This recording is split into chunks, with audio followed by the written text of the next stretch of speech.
Halo Barito Lovers, sepeda ontel dan sejarahnya sejak 1940.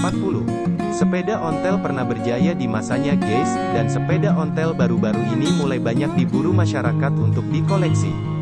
Selain antik, sepeda ini juga memiliki kesan tersendiri dibanding sepeda lainnya guys. Sepeda ontel dikenal sangat dekat dengan masyarakat Indonesia, wajar saja karena perjalanan sepeda ontel di tanah air sudah ada sejak zaman Hindia Belanda pada tahun 1940-an. Sejarahnya lumayan singkat, sepeda ontel mulai banyak digunakan pada zaman Hindia Belanda. Pada umumnya sepeda ontel digunakan oleh masyarakat perkotaan yang notabene kaum bangsawan dan pengusaha. Lalu, bagaimana sih sejarah sepeda ontel di Indonesia? Yuk kita simak pembahasannya di konten berikut ini. Oh iya guys, sebelum kita lanjut, jangan lupa tekan like, subscribe, dan lonceng notifikasinya ya, agar channel ini lebih berkembang dan kalian tidak ketinggalan konten terupdate dari kami. Nomor 1, sepeda ontel banyak digunakan pada zaman Hindia Belanda. Didatangkan langsung dari Belanda, sepeda ontel mulai banyak digunakan pada zaman Hindia Belanda yang kala itu mayoritas digunakan masyarakat perkotaan guys. Dan polisi-polisi pada waktu itu banyak juga yang menggunakan sepeda ontel ini. Kemudian pada tahun 1970-an, keberadaan sepeda ontel mulai digeser sepeda jengki yang punya ukuran lebih kompak, dan tidak memiliki perbedaan desain untuk pria dan wanita. Waktu itu, sepeda jengki yang cukup populer adalah merek Phoenix dari Tiongkok. Namun, memasuki tahun 1980-an, sepeda jengki mulai tergeser sepeda gunung hingga sekarang. Nomor 2, sepeda ontel digunakan sebagai kendaraan pribadi.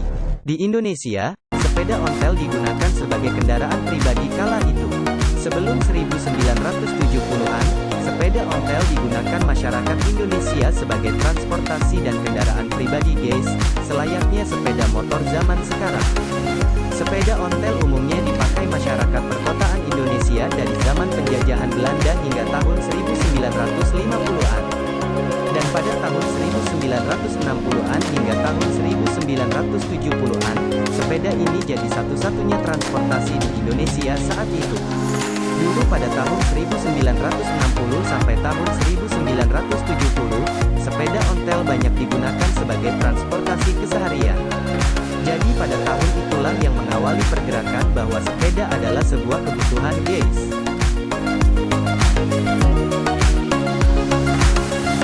Nomor 3, sepeda ontel digunakan masyarakat pedesaan. Sepeda ontel pada 1970-an perlahan-lahan mulai banyak digunakan masyarakat pedesaan dibanding perkotaan. Sebab, masyarakat perkotaan mulai beralih ke kendaraan bermesin. Namun, pada akhirnya karena usia dan kelangkaannya, sepeda ontel telah berubah menjadi barang antik dan unik. Tapi sekarang, pada tahun 2000-an, sepeda ontel justru diburu kembali oleh semua kalangan mulai dari pelajar, mahasiswa, hingga pejabat. Nomor 4, komunitas sepeda ontel mulai menjamur. Banyak komunitas sepeda ontel lahir menjelang tahun 2000-an guys. Melihat fenomena tersebut, kini banyak klub-klub dan komunitas sepeda kuno menjamur dari berbagai daerah di tanah air. Tersebar dari Sabang hingga Merauke, ada ratusan komunitas yang lahir dari awal tahun 2000-an, dan membuat suatu organisasi menaungi sepeda tua yang bernama Komunitas Sepeda Tua Indonesia atau KOSTIM. Di Indonesia, sepeda ontel masih banyak dijumpai dan digunakan untuk keperluan dagang dan pertanian di perkampungan guys. Sedangkan di daerah perkotaan, sepeda ontel biasanya masih digunakan ojek sepeda dan sebagai wahana sewa untuk wisatawan berkeliling tempat wisata. Itulah konten kita hari ini mengenai sejarah sepeda ontel. Kita sudahi dulu sampai di sini ya guys pertemuan kita kali ini. Jangan lupa untuk support terus channel ini ya guys, agar channel ini bisa lebih maju dan berkembang. Terima kasih ya, thank you, I love you, no smoking.